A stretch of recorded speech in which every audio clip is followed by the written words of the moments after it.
Hey friends, if you wish to fix Windows Update error 0xc1900130 on Windows 11, then please watch this video. I will guide you through the resolutions. So, first of all, run the Windows Update troubleshooter. So, right click on the Start button, select Settings from the menu, go to the System tab on the list on the left hand side. In the right pane, scroll down and select Troubleshoot, Other Troubleshooters, and then click on Run corresponding to the Windows Update troubleshooter. So, this is the first one. The next solution is as follows.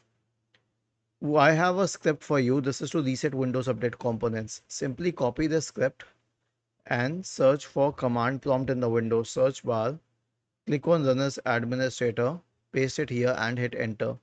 It will stop the services associated with Windows updates, delete the Windows Update profile, delete the contents of the software distribution in cat2 folders, re-register the DLLs, reset WinSock, and then restart the services. So basically, it performs all possible solutions in one script. Was this helpful? If yes, then please subscribe to the channel. If not, then let us know in the comment section of the video on how we could help you further. Thank you for watching this video and have a nice day.